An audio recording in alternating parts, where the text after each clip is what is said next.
you guys are ready, go ahead. Rasul, you seem to really kind of take command of the offense and almost the game there down the stretch. What led to you being able to have that much production? Just Coach Frank trusting me with Keon in foul trouble. The guys on the court, we want to win. So we was playing hard, trying to get momentum going into the tournament, make a run. So I just played my hardest to that. Well, does the basketball do something to you? I feel like those blocks were particularly vicious today. Like, what did you want to accomplish at the rim? Just, help the team, give the team momentum, and I just felt the energy throughout the crowd. So, thanks to the home court, home crowd, and just gave me a lot of momentum and passion. Was there an emphasis put on trying to get, some of the guys in foul trouble for St. Bonaventure early? I mean, you guys got a bunch of them, two of them were in 4 fouls early, and then you got 2 of them fouled out. Just like, was there an emphasis placed on that? I mean, like the way our offense is played, we play really hard, and it's really hard to adjust to us, especially when we're all in sync and connected. And by then they're gonna foul us. Hard to stop us. How, if at all, can this game be used as maybe a building block to end the season on a win heading into Brooklyn Monday or Tuesday? Yeah, this is really important. It gives us momentum heading into the tournament. We have we have ways to go, but we're really confident and gives us the confidence and excitement to do it. Yeah, I think it built confidence. I think we got used to losing, which wasn't a good thing. So I think having a taste of winning, get the feeling back, so we can be excited to win the whole thing, make a run. You guys had mentioned sort of getting to know each other, being comfortable with each other. It seemed like the ball just moved really, really well, and there was a lot of connections among you guys. Is that something that started to really settle in now that you spent so much time together? Yes, but this week in practice we did a lot of up and down stuff. Tried to play freely outside the system, and I guess that really got the ball moving a lot. And then we stuck to our details, getting it in down low, make them guard us, because we got 2 physical big men that's hard to bang with most of the time. You went from scoring 4 points on turnovers in the first half to then 13 in the second. Was there an adjustment made at halftime, or was that discussed at all? I don't think so. I think that just the intensity of the game, getting in passing lanes, pressure. During the second half, the game is on the line, so everything turns up a little bit a notch, I guess. So, I guess, yeah. Being, I think you guys are the 13th seed in the Atlantic 10 right now. What are the biggest things you want to improve upon in practice, or maybe film, or just in general leading up to this time in Brooklyn? We just, heading into Brooklyn, we just want to play with an identity, and that's what we're going to instill within our practices heading out to Brooklyn. What does it mean to have Matt Cross back in the lineup today? Good. I miss Matt. If you watch the game, Matt plays probably the hardest. Him getting down there, rebounding, him being physical on offense, physical on defense. Just his presence out there on the floor, spaces out. They're excited to have him back. Rasul, your first year under Frank, of course, now not to a complete end, but regular season speaking, coming to an end. How can you reflect on the time in the season in general?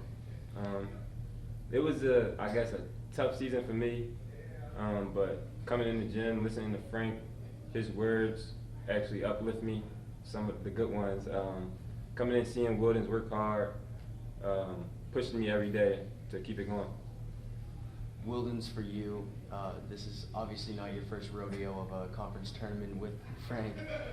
What advice can you give to people in a do-or-die situation with your experience with Frank?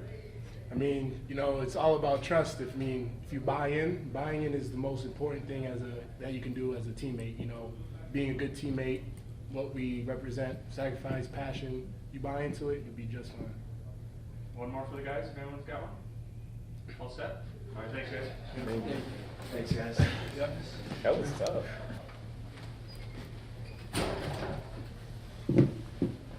Who they got? Have they announced who they got yet?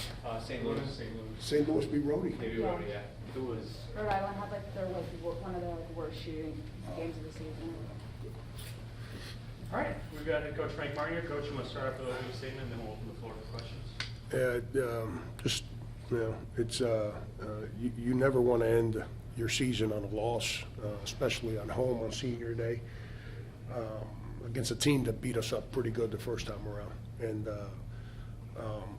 you know, we played with some of that personality that we've talked about, that we had. And then ever since January got here, it's been a roller coaster, back and forth, trying to create that. I don't like using the word toughness, because as soon as you say toughness, people think toughness means like the whacking of people. It's just the discipline to get through screens, not get screened, guard the basketball, help each other, to elevate one another rather than stand around and blame somebody. We played that way today. TJ, I thought, made some big-time defensive plays when they made their push, and I don't know if they ever tied it. They might have. It might have been a 2-point game or something. I got no idea. But he made back-to-back big-time defensive plays, and but we played with a purpose today, you know, offensively and defensively. What does it mean to play with a purpose in the final game before going into conference tournament play? Yeah, I mean, you know, hopefully that allows us to re-embrace that as we play next week, you know. And it's I just told our team, and I didn't tell them this part, I don't comprehend why everyone in our league has to win the conference tournament to get in. I think there's a couple teams in this league that are pretty darn good, that I know from my experiences, those are the kind of teams that make the NCAA tournament. But we're all in the same boat, the way it looks. Like everybody has to win on Sunday. And whoever makes it to Sunday and wins, that's the team that's going to represent the A-10. And so we're all in the same boat. It's and then you can say, well, you know, this and that, and this team doesn't play to here. That's all good and dandy, and it's awesome. Bottom line is there's a day off on Friday. So if you can figure out a way to get to the weekend, you got a chance. With this being your first year, of course, and also being your first senior night with some guys that you haven't been for all 4 years but are seniors, what is that like for you as a coach? Yeah, it's awesome, man. That's, you know, when Isaac walked out there and you see the bond that he has with Derek and Derek's wife, you know, that's what coaching's all about. You know, I haven't had the time to build the same bond that those guys have. That's why when you know, Wildens comes over, he and I have that bond because we spend those years together. Oh, Isaac has that with DK, and the unfortunate part is when you're around somebody for 1 year, it's hard to build that long-term bond. But I'm extremely thankful for every one of those guys, man. They, you know, they come in here. They, you know, we've talked about trying to rebuild this program. We've accomplished a lot of good things. Obviously, the month of February wasn't a whole lot of fun, but you know what? We didn't run away from it. You know, we finished it the right way, and hopefully we can build on that, not just for this year, but also for the future. We've talked about it before with you and Wildens, obviously, having 4 years together. I guess now that the regular season of the last season's over, how can you describe the development of you two's relationship? Yeah, man, that's what, when you know, I use the word when you go through the fire, you know, the fire's the season, and you find out who fights for your team and who comes up with excuses and reasons. Guy's played hurt all year. He's never missed a practice other than when we shut him down for 3 weeks, because he wouldn't have missed any time. You know, he's an incredible young man, you know, and the most important part, and I think it's the thing that the guys that are here and everyone that's new needed to see, he lets you coach him. Whether it's me, my assistants, you know, he spends more time in the gym by himself shooting balls than anybody on our team. And, you know, he leads by example. You know, people sometimes sit around and see the guy with the great stats and they say, oh, that guy, he's the one. That might be the guy that creates a lot of problems in the locker room. But because he has big-time stats, somebody thinks that guy's really good. That just means he's talented. Wildens is about winning. He's about team. He's about elevating everyone around him, and he does it every single day. And when he called me to say he was coming to UMass, it kind of gave me hope that we can build this thing, because I got a guy right off the bat that understands what I'm going to demand and expect. You said just a few times you want to get through somebody's first five, because you think you can beat them with your 6, 7, 8, 9. Yeah. How much did that bear out, especially getting them into foul trouble? Yeah, that's you know, when you play with a sense of discipline and personality, you know, we grabbed 19 offensive rebounds. We just didn't shoot it on Worthel Lake today. We missed. It was a physical game, and we just missed a lot of little dinks and doinks. You know, PJ had 3 wide open threes that he just missed, and every one of them was at that point in the game where it might have popped the game open. But then when they cut it to 3, he comes back and sticks the next one from the backside corner. You know, and that was a read when we run that play, because that's how Dayton tried to defend it. I spent the whole game trying to get the guy with the ball to say, yo, TJ's in the back. If they leave him, don't worry about the middle of the floor. Throw it to him. So we did it today. We hadn't done that, you know, since the Dayton game, which is the first team that defended that way. So, but it's, you know, shooting free throws, offensive rebounds. We turned it over a little too much today. You know, but there was a purpose for how we played. And I hate being boring with that simple line, but we never got out of character. We never, like, gave in. Like, they tried to drive us, and they got good players, so we made some mistakes. They made some hard threes late in the game there. I was like, are you kidding me? But give them credit, man. It's, you know, Schmitty does an incredible job. How big is it having Cross back now? No surprise. You know, no surprise that we play with that physicality I'm talking about. Now we got to get him up to speed over the next 2 days. You know, like offensively today, he rushed too many things. So, and that's what happens when you miss time. You start rushing stuff. But the strength, the toughness, he brings it. And everyone, he gives everyone else courage in that department. You know, as I reflect through the season, and I'm extremely excited about next week and everything that's in front of us, but as I reflect through the season, you forget the A-10. You go around the country and take a team and take that team's point guard off the court, and then take their best front line guy off the court and see how they handle that responsibility, you know, the winning and losing, especially in your first year where you're trying to build and guys are trying to understand. And I'm really proud of the Keons of the world who stepped in and accepted responsibility. RJ has stepped up his game as we gotten deeper into the year. Today, Keon in the second half was struggling. Rasul went in there and actually played like a good player. You know, it's that's what you look for in a team. You look for growth, and you know, that's where my enthusiasm for the future comes from. Can you just expand a little bit upon like how you thought Rasul did today? I mean, you said you kind of stepped in, just what you saw from him today. Yeah, it's you know, Rasul's a good player, but he's battled a bad ankle.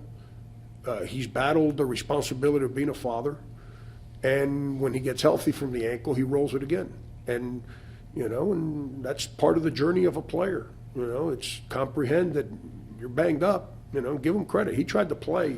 I think he rolled it in the Richmond game, if I'm not mistaken, early in the game, and he played the rest of the game, and then we came back and played Duquesne a couple days later, and he played, and his ankle was bad. But he was cleared because it's just a sprain. It's not like it's a – and he said he was going to play, and he did. And then he tried to play at GW and at Mason, and he just – from that day on, it flared up on him again. So he's been – you know, seniors handle all that stuff better than first-year guys. And I know he was at UConn last year, but he's like a freshman all over again. So I was really happy with Rasul today. He's got great personality, and we need to get Rasul where his mind is focused in on what we're doing. And when he does that, he's a good player. One more. What did it mean to walk out with Brandon pregame for the senior ceremony? And I guess throughout his tenure before and during UMass, what have you been most proud of? You know, I never wanted to coach him. I think I've shared this with you guys before. It's not something, because he and I are different personalities. And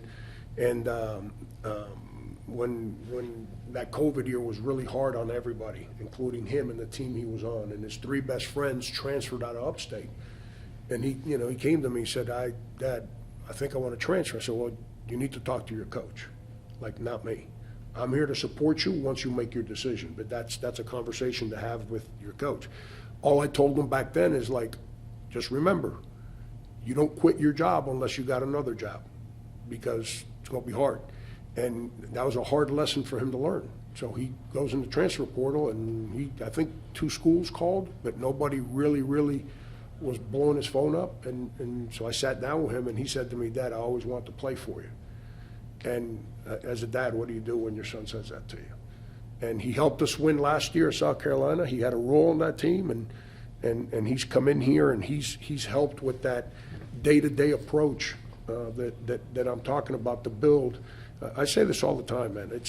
I make decisions right now to build a program, win a game. And those 2 things don't connect sometimes, you know. But I'm not going to sacrifice building our program to get through a game, you know. And he comes in every day and puts in an incredible amount of work. And as a dad, I just told him, you know, I'm really proud of him, because he didn't have to come up here. He could have stayed at South Carolina. They offered him an opportunity to stay there. He had a girlfriend down there. He would have been on that team. He had been in South Carolina for, you know, whatever, 6 years, and instead he walked away from all that to come up here and help me build. You know, and because building is hard. It's easy to transfer to an established place. It's hard to transfer somewhere. You only got 1 year, and you got to deal with the rigors of building. And I'm really proud of him, and he's helped this team tremendously this year. Great, thank you, Coach. Thank you. Thanks, Coach.